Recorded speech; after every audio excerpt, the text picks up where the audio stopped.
করে বিঞ্জে দেখতে পারলাম মুক্তি পেয়েছে এশা মার্ডার সিনেমা, যেখানে মুখ্য চরিত্রে অভিনয় করেছে আজমির হক বাঁধন। সিনেমাটি হলে গিয়ে দেখার ইচ্ছা ছিল, কিন্তু দেখা হয়নি। এক কথায় যেটা সত্যি বলতে হয় তা হচ্ছে কমার্শিয়াল সিনেমাগুলো আসলে আমরা গিয়ে দেখতে চাই সিনেমা হলে ঈদে। অ্যাকচুয়ালি যেসব ঘটনা আসলে বাস্তবের সাথে মিল রয়েছে, যে সিনেমাগুলো আসলে দেখা দরকার, সেগুলো আসলে আমরা ওটিটিতে খুঁজে বেড়াই। তো সেক্ষেত্রে এশা মার্ডারটা বিঞ্জে মুক্তি পেয়েছে এবং দেখে নিলাম সিনেমাটি, এবং আপনাদের কাছে এক্সপ্লেন করব এবং এর কিছু বিষয় আপনারা শেয়ার করব। এশা মার্ডার হচ্ছে এশাকে খুন করা হয়েছে এই ভিত্তিতেই পুরো সিনেমাটিকে সাজানো হয়েছে। বাংলাদেশে এই কনসেপ্ট, যেখানে সিরিয়াল কিলার, সাসপেন্স, ক্রাইম, এই টাইপের কাজগুলো খুবই কম করা হয় সিনেমাতে, কারণ এই সিনেমাগুলোর জন্য দর্শক খুব একটা প্রস্তুত থাকে না। আর এই দর্শকগুলো থাকলেও সেগুলো ওটিতে থাকে। শুধু বাংলাদেশ নয়, ইন্ডিয়াতে এমন হয়, কিন্তু বাইরের দেশগুলোতে এগুলো খুব ভালোভাবে ব্যবসা করতে পারে। তো এশা মার্ডারের ঘটনা শুরু হয় এশাকে মার্ডার থেকে। তার মার্ডার হয়ে যায়, তার বাসায় তার লাশ পাওয়া যায়, কিন্তু উপরের অংশ নেই।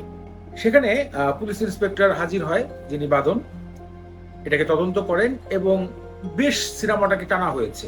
তদন্তর ক্ষেত্রে এশা একজন ছাত্রী ছিলেন মেডিকেল কলেজের, এবং তিনি তার পরিবারকে সাপোর্ট করতেন, পাশাপাশি কাজ করতেন। অনেকগুলো বিষয়কে সুন্দরভাবে সিনেমার অর্ধেক পর্যন্ত টেনে নেওয়া হয়েছে। এরপরের অংশে দেখানো হয় যে খুনি আসলে কে, এটাকে শনাক্ত করতে 2-3টা সাসপেন্সকে ধরা হয়, কিন্তু আসলে তারা কেউ নয়। লাস্টে যেই সিরিয়াল কিলারটাকে আসলে হাজির করা হয়েছে, তার পিছিয়ে যে গল্পটা রাখা হয়েছে, সেটা আসলে বেশ ভালো লাগার মতন, আমার কাছে ভালো লেগেছে।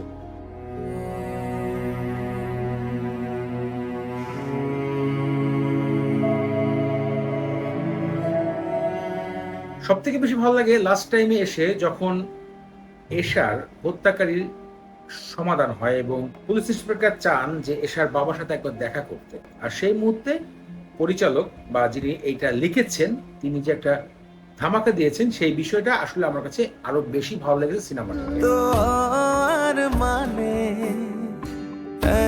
আকাশের বিশালতা, সেই ঘটনাটা একটু শেয়ার করি। যে এশা, যে মেয়েটি মার্ডার হয়েছে, যার তদন্ত করছিল যে পুলিশ ইন্সপেক্টর মানে বাঁধন, উনি যখন এশার বাবার সাথে দেখা করতে যায়, এশা তো মার্ডারের আগে শারীরিক নির্যাতন হয়েছে, অত্যাচারের শিকার হয়েছে, তারপরে তার উপরের অংশ কেটে নিয়ে গেছে সাইকো কিলার। এশার বাবার সাথে যখন বাঁধন দেখা করে, বাঁধনের মনে পড়ে যায় ছোটবেলার স্মৃতি। এশার বাবা তার প্রাইভেট টিচার ছিলেন, এবং তার সাথেও তিনি ছোটবেলায় শিশু নির্যাতন করেছিলেন। সেই বিষয়টা মনে করে তিনি একটা ভাঙা মন নিয়ে ফিরে যায়, যে পৃথিবীতে আসলে কেউই ভালো মানুষ নয়, প্রত্যেক মানুষের ভিতরে একটা ক্রাইম লুকিয়ে রয়েছে। এই মেসেজটা এশা মার্ডার সিনেমায় দেখানো হয়। আর এই বিষয়টা আমার কাছে সব থেকে বেশি ভালো লেগেছে, যে এই মেসেজটা কিন্তু খুবই নিখুঁত। যে আসলে আজকে আমি কাঁদছি, আজকে ও কাঁদছে, কিন্তু প্রতিজনই একটা ক্রাইমের সাথে কোনো না কোনো ভাবে জড়িত রয়েছে। এই বিষয়টা আসলে সিনেমার লাস্ট মুহূর্তে দেওয়া হয়, আর এভাবেই পুরো সিনেমাটাকে শেষ করে দেওয়া হয়।